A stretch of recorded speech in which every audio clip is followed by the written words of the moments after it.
Good afternoon. My name is Detective Sergeant Mathis. I am the supervisor of Midtown Hills Community Field Intelligence Team. I'd like to start with my condolences to those families. I will never wear red and black again the same. That's going to be with me forever. My initial response to the incident, we were actually in our office. I was doing some storage organization for our office and different equipments. We at the police department have 1,000 codes, so 1, 2, 3, 4, up to 9. Those 1,000 codes indicate usually critical incidents that will require large amounts of response from police, fire, and medical. We received a 9,000 call, which is an active shooter. When the address went out, I knew exactly where it was. Based on my personal life, I do frequent that area, and I've always known that to be the church on the hill as you go up Hillsborough Road. Didn't know the exact address at the time, but now I will know that it's the Covenant School. My response, along with 3 of my detectives, was to run out the door. We donned our vests with ballistic protection and drove to the school. Once arriving at the school, I parked in front. When I got out of my vehicle, I retrieved my department-issued shotgun from the back. And while doing that, I overheard who I now know as Officer Rex Engelbert saying, "I need 3," as you guys have seen on the video. To that point, I have never seen Rex in my life. He is not a man that I've ever seen in a photo or ever met. He's a younger officer with 4 years on. I've been at South Precinct and then Midtown Precinct that I just have never had an instance to know this man. When we got there, unbeknownst to me, he had already unlocked the door. The body cam showed I haven't gotten the name of the gentleman, the administrator that had that key, but I'd like to thank him for what he did. He had your typical janitor's key ring with 1,000 keys to every door, and he had the very specific key to that door for us to go in. Myself, Officer Engelbert, and a Midtown ADTEL officer went through that door. Officer Engelbert opened the door for me. Not knowing what I was walking into, I went through that door with purpose.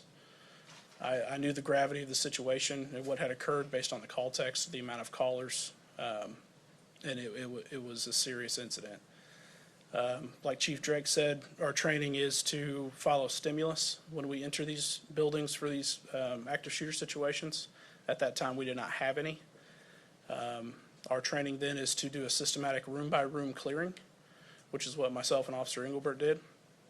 Once we hit the large, I believe it was a welcome center or atrium on the first floor, is when we received stimulus from the shooter. We were still unsure where that was, but our job is to run towards it. So we went through a pair of double doors at that point, unbeknownst to me, because I was focused on those double doors that we went through. Detective Colazo and others had responded and gotten up to us at that point. When we went through the doors, the shots continued. I couldn't tell you how many there were, to be honest with you. We just heard the sounds. From my training and experience, I knew those sounds to be rifle rounds that were being fired based on what it was. We proceeded up the stairs. Once we got to the stairs, we got to a second floor hallway. Once in that hallway, the smell of gunpowder was in the air. It was also very smoky. Obvious that there had been fire in that area very quickly.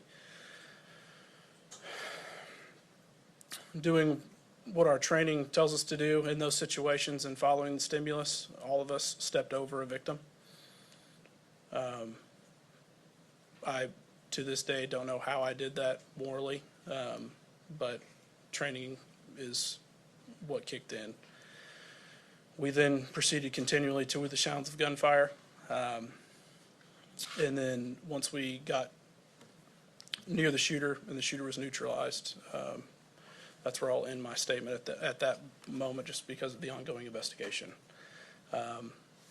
Afterwards, I do have history and investigations, Knowing the gravity of the situation, it is obviously the best option for us to have a transparent investigation that can be complete and thorough. You can see in the video, I believe I said secondaries and security is what I said. And that security was for that crime scene, based on our duty to do thorough investigations. Also, in active killer scenarios, you never know if there's only one or there's many. So our work is not done at that point. We still have to search for victims and then transition into that rescue task force that we train also. I think that'd be it for me. Thank you, Jay.